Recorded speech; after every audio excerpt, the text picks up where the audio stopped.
the West, Tantra is seen as sexual practices, either to enhance your pleasure, or maybe some people say through those practices you can rise the Kundalini and get moksha. Tantra is supposed to be very nice philosophical meaning.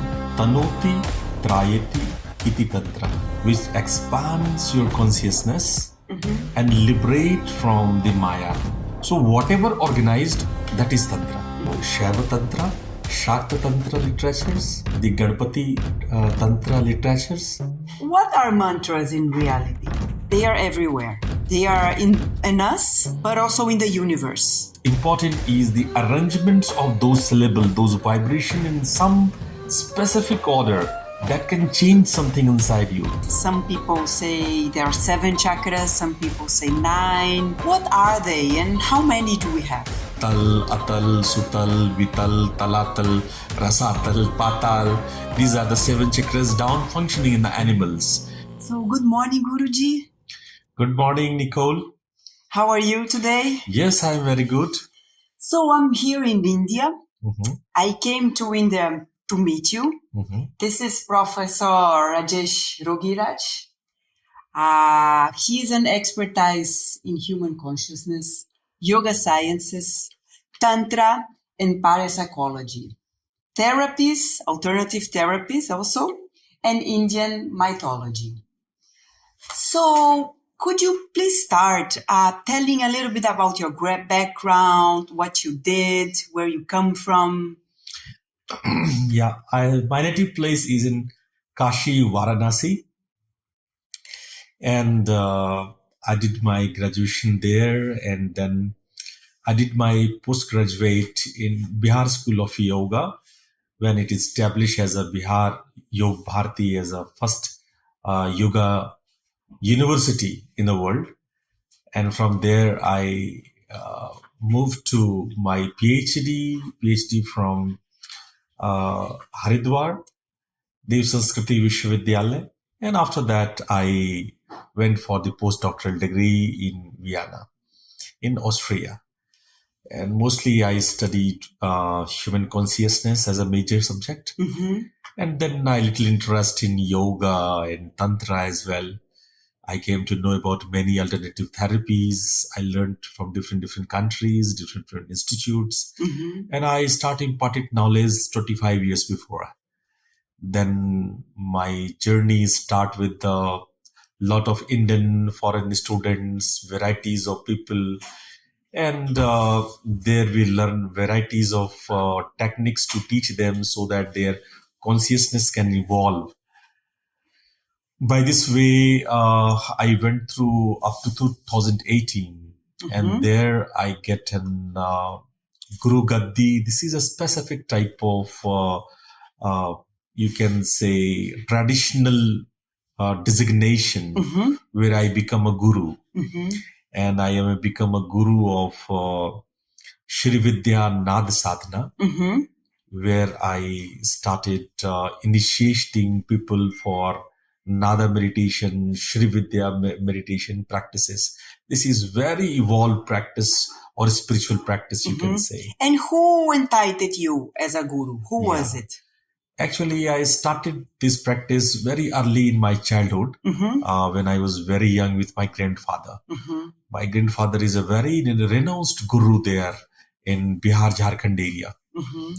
And then I learned initial things from them. And after when he passed away, then I started learning from my guru Vaman Dev. He is in a eastern part of India, a very holy place called Kamakhya. So I stayed there with him. I learned a lot about the cosmic vibrations and how to evolve your soul there. So this was very interesting, and I get such a good blessing from him. Then yes, from 2018, I started this cosmic meditation to other people also. Okay. I come from the West, Brazil. And in the West, Tantra is seen as sexual practices, either to enhance your pleasure, or maybe some people say through those practices you can rise the Kundalini and get moksha. Mm-hmm. But fortunately, I have been studying with you now for 3 years, and I've got to know many different practices, beautiful practices that we work with yantras, also mantras. But I think it would be good for you to explain a little bit about Tantra, its origin, how it developed, how it's seen in India nowadays also. Mm-hmm. Could you explain a little bit? Yeah. So Tantra is supposed to be very nice philosophical meaning. Tanoti Trayati iti Tantra means which expands your consciousness and liberate from the Maya, the illusion. That is the Tantra. So nice meaning. So this is something which make you systematic, arrange in a proper order. That is what the Tantra is. Means Tantra, if you find the opposite meaning of Tantra is chaos. If you make something, unsystematic and here and there, then it is not Tantra. Tantra is systematic, organized. So for our spiritual development, we organized our practices. That is known as Tantra. Organized spiritual practices. So whatever organized, that is Tantra. So in common languages in Hindi, we have many words coming from suffix or prefix with the Tantra, like the Rajatantra, like the Prajatantra. That means democracy means Prajatantra, where the powers distributed to the people. Rajatantra is like a king is centralized there. So it's a system. It's about the system, how the system is growing. That is what the Tantra is. Now, when the humanity grown up with the knowledge of spirituality, the self, they started to arrange their life according to that spirituality. And this arrangement, they started calling it Tantra. So initially in the earlier periods, like 10 to 40,000 BC up to 10 to 40,000 BC, we have earlier development of Tantra, where we try to arrange our lifestyle in such a way that we can somehow reveal ourselves from very deep inside. And also we can connect with the nature. Yes. Yeah. Is it also like other, for example, systems in like the Vedas, where there is a parampara, where there, for example, one teaches the other orally through the by this way, the similar tradition way. Even Tantra came earlier than the Veda. Okay. So Veda come later on. I see. So that's why you can say the Veda follows the concept and the process of the Tantra. So it is also like a teacher is talking about and people listening and they're following the whole system. So later on in the pre-Vedic system, when Veda are not established yet, the Tantra philosophy or Tantra practices were there. And from there, the pious Vedas came. And then you can say Vedic traditions are moreover a basic philosophy to know about yourself. It is a divine forums, divine knowledge. In Tantra, parallelly, divine practices. So they are somehow the two faces of the same coin. One is moreover talking about how to practice it, how to do the practice, and Vedas talk about what is the practice. So what are the most traditional texts on Tantra? There are so many vast literature is there on the Tantra. We can divide the whole text into basic 5 parts. So Shaiva Tantra, Shakta Tantra literatures, the Ganpati Tantra literatures, the Vaishnav Tantra literatures, and the Surya Tantra literatures. So there are basic 5 categories of the Tantra literature. and there are in thousands. So these literature are big in number. But I can tell you about the Shaiva Tantra, the Rudra Yamal. Nowadays it is published in many places, in many languages. So you can find out this is a basic text for the Shaiva Tantra. And in Shakta Tantra, as the energy, the Shakti is important, then there is also a very nice book for the Tantra, especially I quote the Shakta Tantra, a very nice writer, The Garland of Letters. This book you can find very good book in English. And nowadays some more books from the Gopinath Kaviraj. He is the writer and he wrote 5-6 books. It's very, and now it's completely translated in German, in English, in many other languages, where you can get the real form of Tantra. But unfortunately, some writers, they pricks a small part of Tantra with their crooked interest about the sex, about the black magic. Well, they are there in the tantric text, but their aim was to evolve the Kundalini or evolve the spirituality, and they're very small part of the Tantra. That is, maybe you can say 1% of the Tantra, because that Tantra also talk about all type of emotion in us. So when you worship Shakti, Shakti means all type of emotions. So even if you have the intense sexual thoughts or sexual emotions, that also can sublimate it to the divine format. So yes, there are some, but it is very little. Can you say 1%? But unfortunately, many people think this is all about the Tantra. No, this is just a small 1%.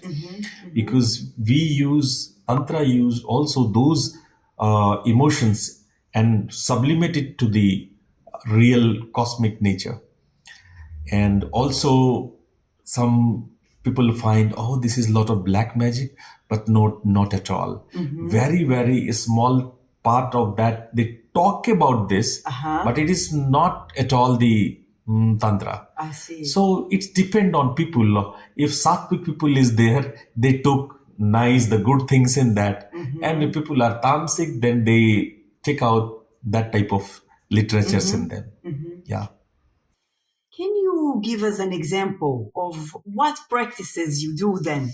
Okay.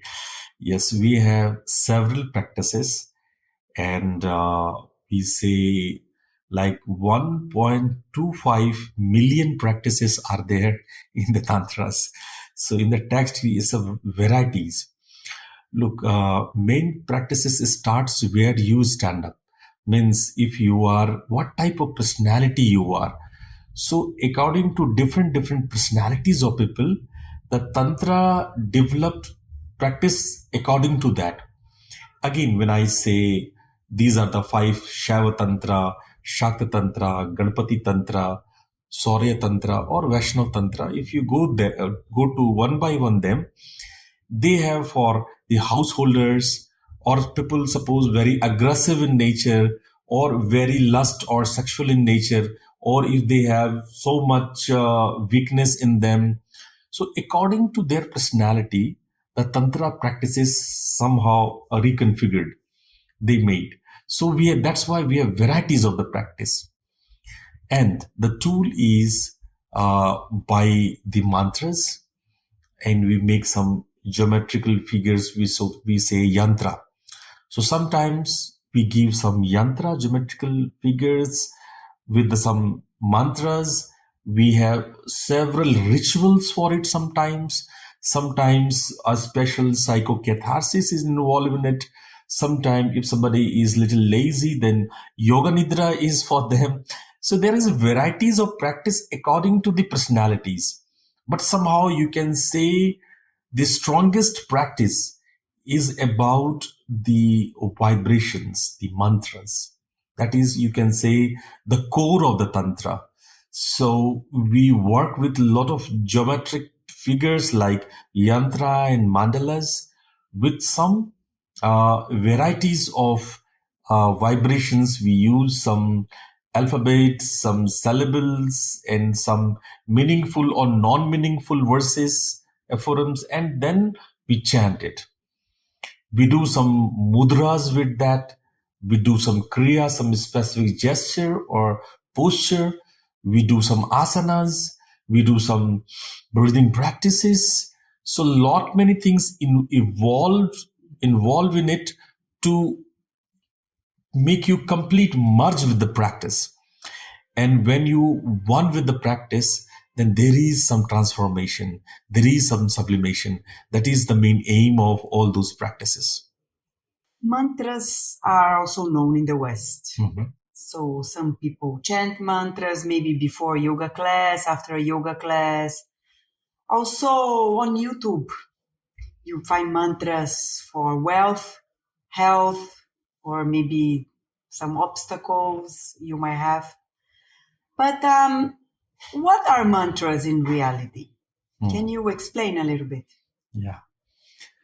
So look, mantras are really very powerful tool to re-energize or to develop certain strength in your body and mind. So mantra again made up of two words, mananat and trayeti. So when you have control over your mind and when you use your mental strength, the strength inside your body, then you can do a lot of things. Even you can remove the diseases within you.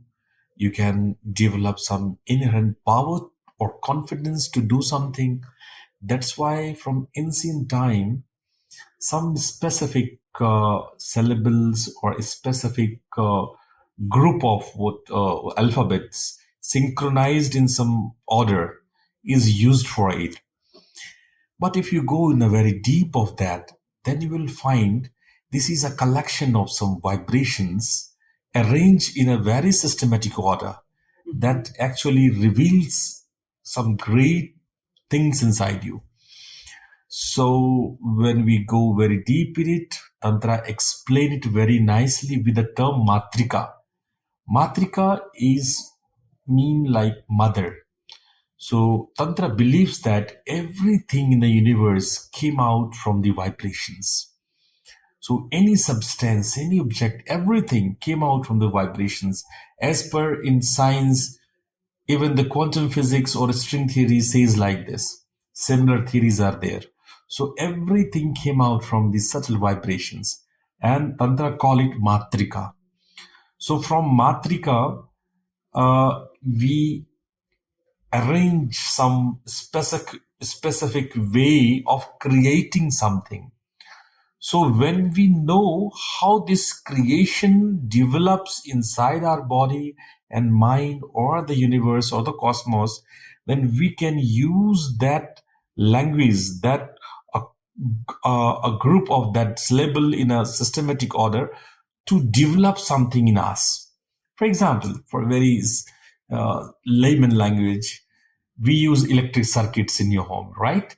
So you see, when electricity goes inside the circuit, circuit has certain type of, resistance is there, dynamo is there, and arranged in a certain way. That same electricity change into kinetic energy in the fan, light energy into the bulb, or heat into the thermal or AC. So what you did is electricity is the same, but because of some circuits, it changes into it form. It transforms itself into different formats. So same vibration by some circuit of mantra. Mantra is like circuit. So by the circuit of the mantras, the same vibration changes into different forms of energy and reveals some specific power inside. That's why the matrika is supposed to be a source of unlimited power, which is used in mantra for our specific uses. Yeah. Okay. And what about the meaning? Because some people say it's important for you to know the meaning of what you're chanting. And maybe some other people say it does not really matter so much. Well, meaning is really not important in the mantras. So important is the arrangements of those syllables, those vibration in some specific order that can change something inside you. So there are varieties of mantras which do not have any meaning. That's why I'm saying the mantra may have meaning, may not have meaning, but the vibrations is synchronized in a very specific order. Let's say somebody wants to chant a mantra. How can this person choose what mantra he or she can chant? Maybe should he or she go on YouTube and then listen the mantras over and over? What is your advice? Well, the selection of mantra is very important. I never advise anybody just select any mantra from YouTube, find any book and just start doing that. That is wrong method. Because mantra needs some rules and regulations hidden behind it. It is just not you go through any of the mantra with any way you chant it or listen it. No, it's not work. That's why many people complain their mantra is not working. Mantra always work, but it should be done in very systematic order, in very peculiar method, whatever your teacher says. And most important part is the selection of mantra. So mainly the teachers who really the master of the mantras, they know your personality. According to your personality, they select some good mantras for you, because I told you the mantra came out from the matrika, which is the subtle vibration. These vibration is separate, distributed all different parts of our body. And there are 52 in numbers. With the calculation of these 52 syllables, the matrika, a master find out what mantra is good for you. And then he gives that mantra. This is called diksha, initiation. So with this initiation, the master, he find out which vibrational series or sequence is good for you. They advise you, and also they give you a particular set of rules and regulations, how you follow the mantra, which day or in the morning or evening, which time, how you chant, how you listen. Everything is very scientifically synchronized with all the mantras. That's why I say never go through directly by the book or YouTube. Find out some good masters. And from them, you learn how to do the practice, how to chant the practice. One more thing I want to add here. Chanting with the rules and regulations is more beneficial than just listening in the YouTube. Well, listening is also good. I'm not saying, well, it will not do, but just you can get only 10% of benefit of real benefit. Real benefit you will get only when you follow with all the rituals, with all the set of rules and regulations, and the proper chanting. With your vocal chanting, with your mental involvement, means mind and sounds need a proper resonance with all the facilities of rituals and rules. That is how you should chant, actually. Okay, and during Diksha also, usually the guru or the teacher touches the disciples, the Shishya's head, right? Is it always like this? No, it's not always like this. There are varieties of initiation. Diksha is there. Sometime by eye to eye also Diksha is there. Sometime Guru give initiation in dreams only, not in front of the physical body. In some initiations, there is important to put some your fingers, your head, or sometime people touches the toes to the head also, so that to initiate some specific power inside, we say Shaktipat, and this stimulates the various vibrations inside your body, as I said, Matrika. That's why this process is important. In some traditions, they do not do Shaktipat. They do just only set of practices, some rituals, and follow it. So it depends on different traditions, what tradition you are getting that mantra or a specific mantra, and how you follow it. But at the end, I always say, uh, learn this thing from the masters, because it need a proper set of rituals and the rules. Yeah. And the vibrations, the mantras, they are everywhere.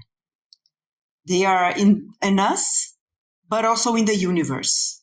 How can we relate the mantras within us, but also with the universe? Okay. There is a nice proverb in Sanskrit, Johi Pinde So Brahmande, means whatever is there inside your body, that is same outside your body in the cosmos. So suppose you have to know or learn about the water or ocean or the sea, one drop is enough to know the whole ocean. Like our individual self, if you know it correctly, you can understand the whole universe. So everything is there in our body. And I'm talking about the prana. So the mantras actually work with the prana. By the support of the prana, only the prana is there which can make the mantra effective within us and also outside. So mostly we can say there are three types of prana working in us. The upper area, which is called ojas prana. The second, from the throat to your navel, this is called tejas prana. And the down from the navel to the perineum, the ratas prana. So there are three prana can be categorized into these three. You also can say the sattvic, rajasic, and the tamasic. So three attributes is added with it. So when we chant the mantra, according to the nature of the mantra, these prana can be stimulated. So some mantras is for Muladhara and Swadhisthana chakra, which is the Ratas prana, and they stimulate the lower tamasic prana. Similarly, some mantra is for this area from navel to your throat. We can say the Tejas prana, and the Manipur chakra and Anahata chakra is involved in it. And then how you can say this prana is very let you to dynamism, good actions, strong motion and functions. And also some mantras is for your ojas prana, and this is for removing the ignorance in you, develop the prajna, what is the real wisdom inside. That is the ojas prana. So these three prana work in us in different formats of the chakras. So there are 6 basic chakras which is working in us. The top one is Sahasrara. So these chakras working with these 3 pranas, and according to that, when we use the mantras, then these prana activates and functions in different areas of our demands. Many people talk about chakras. Some people say there are 7 chakras. Some people say 9. What are they and how many do we have? There are basic 5 human chakras, from Muladhara, which is on the perineum, then Swadhisthana, which is on coccyx. From behind the navel on the spine, there is Manipur chakra. Behind the heart on the spine, there is Anahata chakra. And this is the throat pit. Behind the throat pit, at the spine, there is a Vishuddhi chakra. These 5 chakras are supposed to be the human chakras. And we use these 5 chakra in day-to-day life. I would like to add the 6th one, the Agya chakra, is also sometimes we use as an intuition. So these 6 chakra is normally functioned in our day-to-day life. But there are some more chakras above the Agya chakra, and there are some more chakra above, down from the Muladhara. So it is believed that the 7 chakras down, 7 chakras up, and the 7 chakras above. So total 21. Some people say like this. But according to different traditions, they have their own way of calculation. But in short, or you say, if you basic categorization is the human chakras, then from here, this is divine chakras, we say, higher chakras. So 5 chakras above it, 5 chakras down it. So this is the basic calculation. Also, from the Mooladhara, there are 7 chakras down. Tal, Atal, Sutal, Vital, Talatal, Rasatal, Patal. These are the 7 chakras down functioning in the animals. These are dormant in human being. So human being don't use them. But in animals, these chakras are functioning.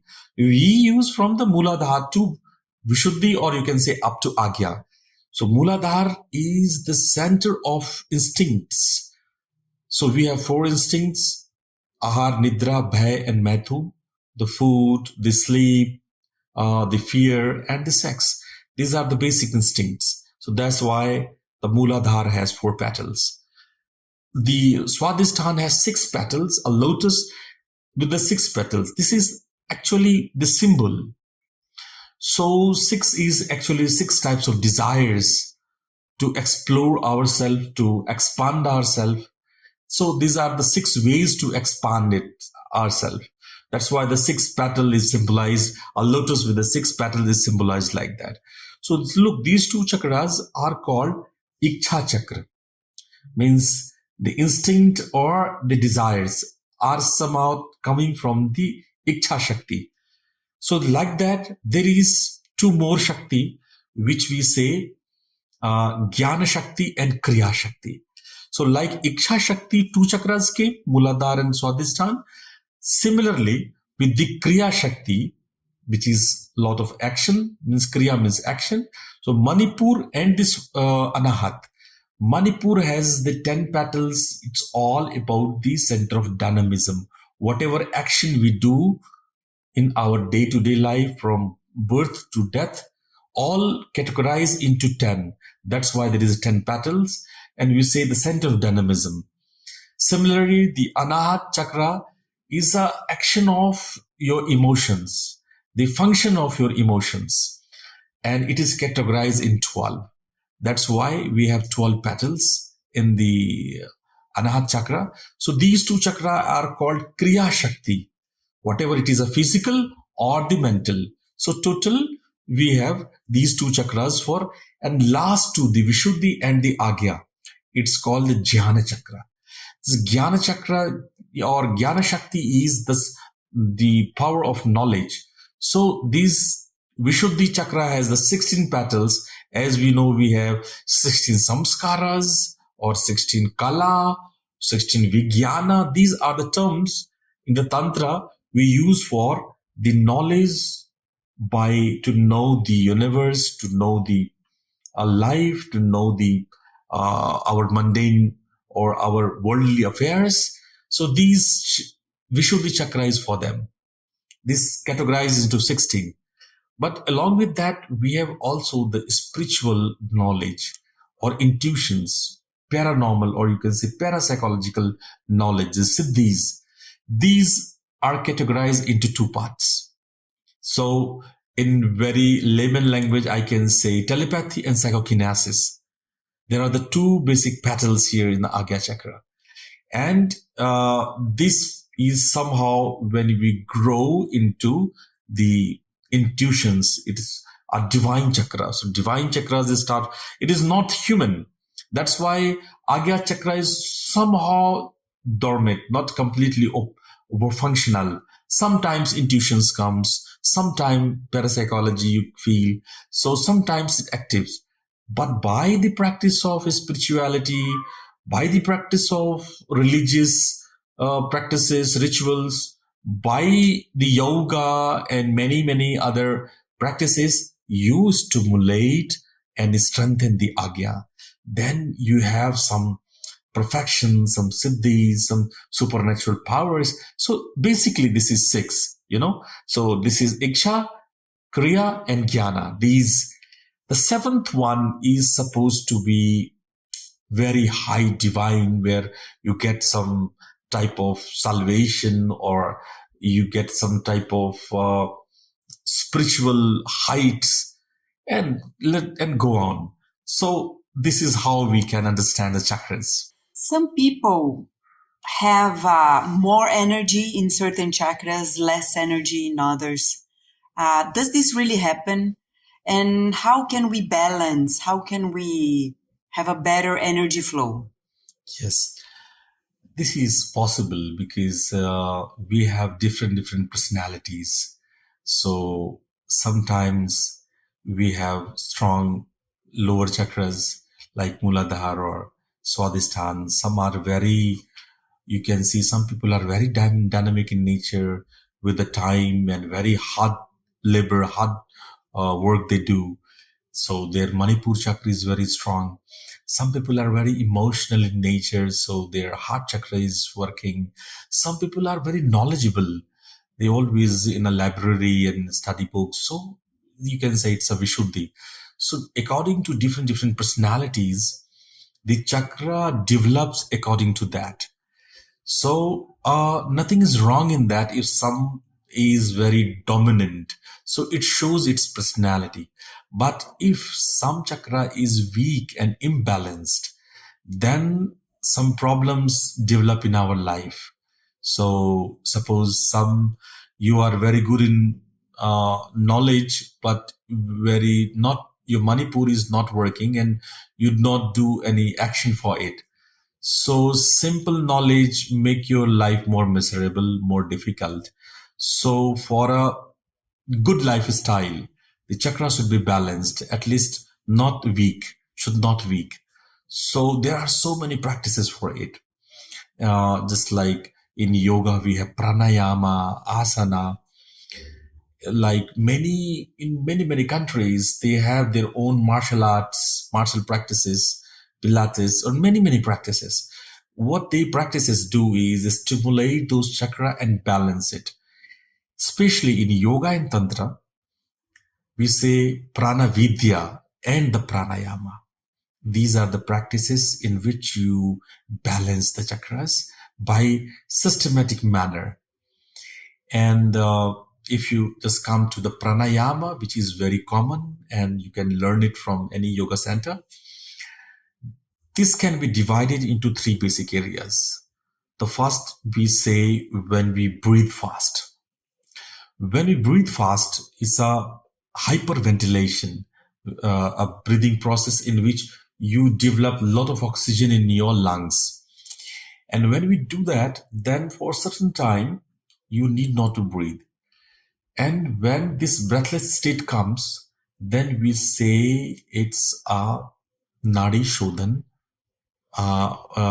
It's a Bhastrika Pranayam in which you have excessive oxygen. But in opposite, some practices which have, you create slow breathing, very slow breathing. And with this slow breathing, you develop a lot of carbon dioxide in your lungs. And this also develops a state of prana, which we say Nadi Shodhan. So there are two basic forms, Bhastrika and Nadi Shodhan. Hyperventilation and hypoventilation. A lot of oxygen in your lungs, a lot of carbon dioxide in your lungs. In both cases, some cleansing of chakras happens.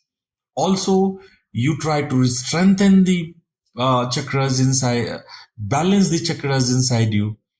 And third is called alignment. So hypoventilation, hyperventilation, and alignment pranayama. In the balancing and alignment, like Brahmari pranayama, Ujjayi pranayama, these pranayama is actually balance all the chakra, align all the chakra in very harmonized way, systematic way, so that all the chakra work in very specific way in which whatever you want in your life, you can achieve it. That's how we can do that. But in higher courses, we say prana vidya. These are the practices in which we try to evolve prana by certain practices in which you can heal your body, you can heal others also, You can develop your prana in such a way that you can take the prana from the cosmos, some cosmic energy you can hold in your hand, and you can do many, many things from that energy. You can flow this prana to your plants, to your pets, to your baby, and many, many things you can do with that prana. That is a supernatural prana you can get from the cosmos. This is the prana vidya. So by these practices, we can interplay with the prana and the consciousness. So this is how we really can get benefited from the prana.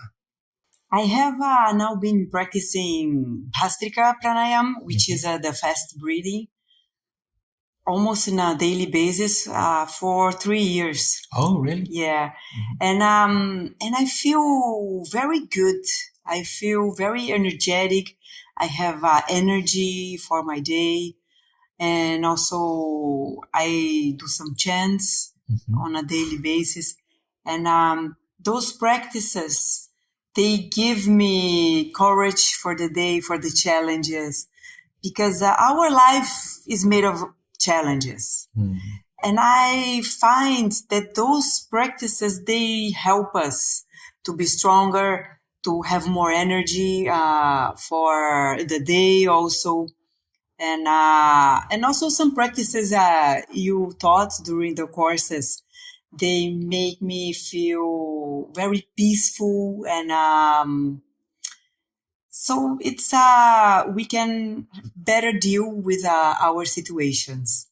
How do you see those practices? How have they changed your life?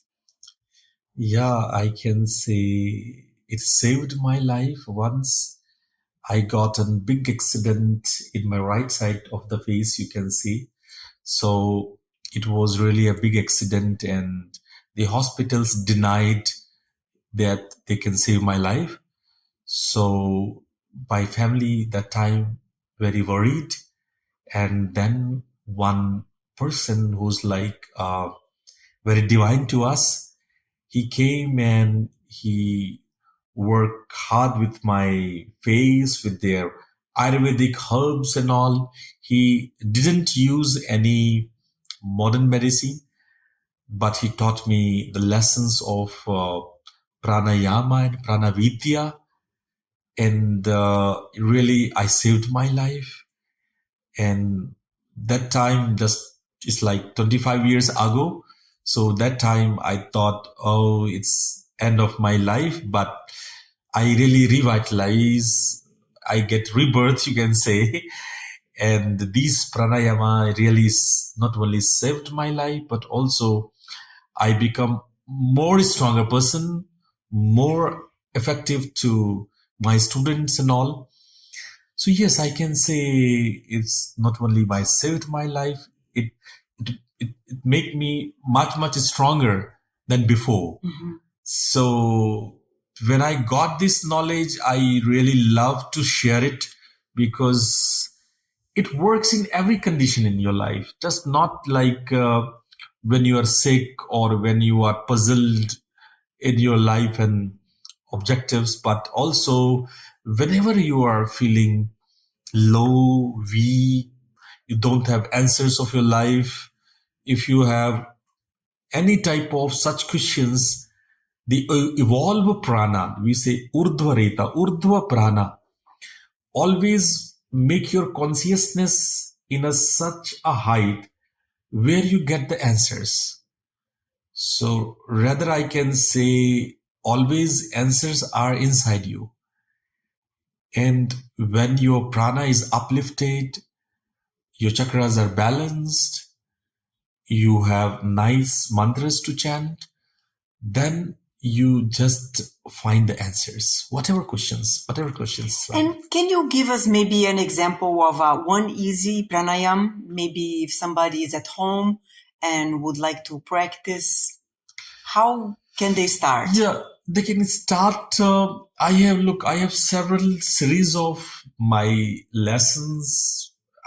For your audience, I can say to connect to Ritanveshi, my organization. There you can get a varieties of practices Whole year I give you as a online and offline. Some are totally free. Some are have little bit a token money. So you can get a varieties of practices in them. But just for your simple in this interview, I can say, just like 3 types of pranayama, I said. First one, I say, when you really make a lot of oxygen in your lungs, a fast breathing. Mm-hmm. So just like Kapalabhati, this is a fast breathing practice in which you forcefully exhale. So you bring the belly button in. Yeah. So that everybody can. So when you exhale, your belly goes back. Mm-hmm. So look here, what the difference between many other practices famous in the West. Difference is we keep our belly muscles relaxed. So whenever you do the practice, remember you have to keep your belly muscles relaxed. Never tighten your belly muscles. And then you allow your lungs to go down, diaphragm to go down. So you have to keep your belly very, very relaxed. In some of other practices where you have to keep your belly, especially in martial arts, in Pilates, you have to keep your belly a little stronger. Yeah. But in yoga practices, you have to keep your belly very, very relaxed. So whenever you do fast breathing like Kapalabhati, your belly should automatically go and move with your breath.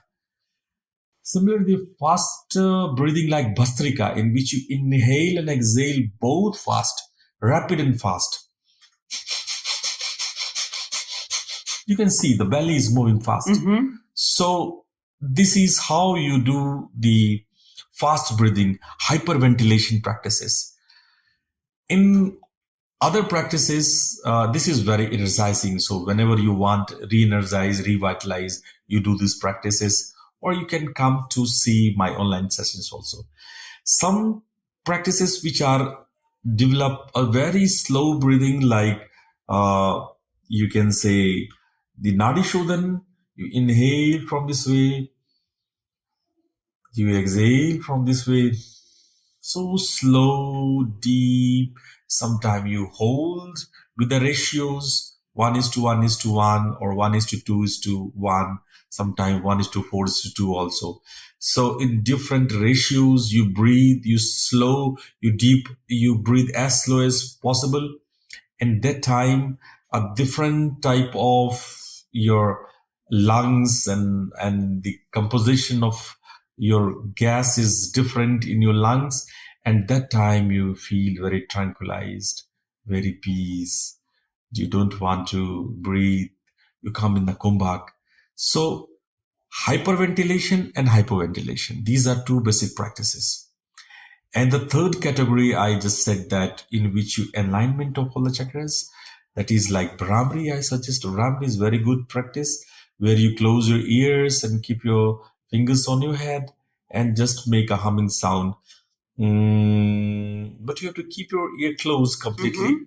By your thumb, you can just push the ear flap inside so that you close your ears and you listen your humming sound, sound on your head. So when you listen it carefully, these vibrations, your neurons get vibrated there, and then you'll feel a great peace inside. These are really very strong and very good practice. You have such a vast knowledge on many different topics. I know what we've covered is just a little tiny bit. Each one of those topics could be talked about for many, many, many days. What courses do you have? What programs do you have if other people want to learn more about you, if they want to practice with you? Well, our whole discussions or teachings, you can categorize into 5 parts. First, I talk about the Prana Vidya, like as we discussed pranayama, and we go through online courses also, offline also.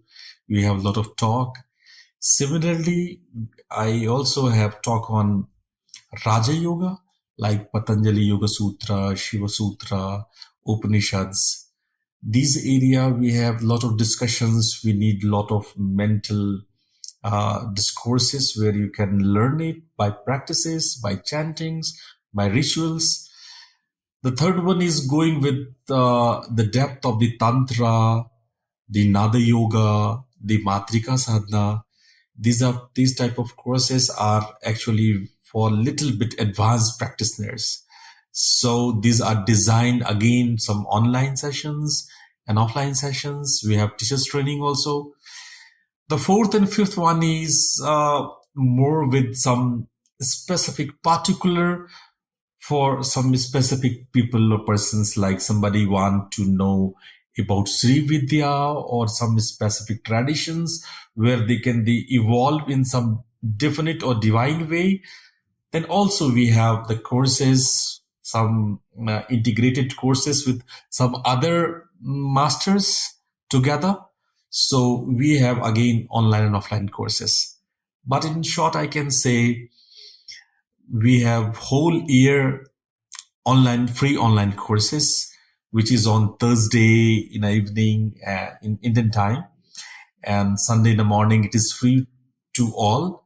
And we elaborate varieties of practice of Raja Yoga, Hatha Yoga, Tantra Vidya, Nada Vidya, Prana Vidya, and many, many others.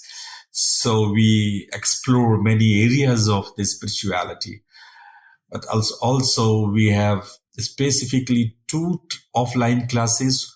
One you already came, that is the Saraswati function. Basant Panchami, we say. So we do normally in the end of the January and beginning of the February. So we do this offline session, and one in July. This is called Guru Purnima. So these two basic offline sessions are there. Also, there are some practices which is offline, and we say journeys with Yogiraj. So sometimes I go to Himalaya, I stay some time there, or sometime I go to northeastern area of India, or some also in abroad like Bali or some others. So if you want to journey with me and get delighted with many subjects, with many topics, so you can do journey with me. So you can say these offline sessions are called journeys with Yogiraj. So now you have three options. So online, which is free sessions, and then two offline sessions, which is in January last and this July, and journeys with Yogiraj. This is different. And also some specific particular courses. I think this is spread all over according to the festivals of India, according to specific days of, you can say, astrology. We have the courses. So we have varieties of things to discuss with you all people. But along with that, I would like to say you need to connect with us. And one of our member, Mr. Pratik, I really want to introduce you. He is managing everything, and he will let you know how you can connect with us. So, Mr. Pratik. So all the programs which we do online and offline as well, we put across those details in our WhatsApp community, which we have, as well as, some of the links to join the community and the contact details of our people would be provided within the description of the video of this, on the YouTube channel, on the, description of this video. Mm-hmm. So anyone can reach out to us just to know more about the kind of stuff which just Guruji said, and maybe we can help them to arrange their travel when they want to join the journeys with Yogiraj, or any retreat which we do either in the Jan or the July month. So that's something which we do as an organization. Yeah, I think also you could talk a little bit about your foundation. Oh yeah, this Ritanveshi Foundation is, as I said, Ritanveshi, search for the truth. Mm-hmm. So we enter into varieties of the truth understood by the humankind. So Ritanveshi as an organization, We have trying to search out, to practice, to get enlightened, to develop those areas in which we can realize the truth. So this is what the Ritanveshi is. And like Pratik, we have so many nice people, members all over the world are practicing with us, doing deeper meditation, sadhana, changing their lifestyle, changing their work efficiency and many things. So please, I can say, join our Ritanveshi to develop yourself. Thank you very much for watching.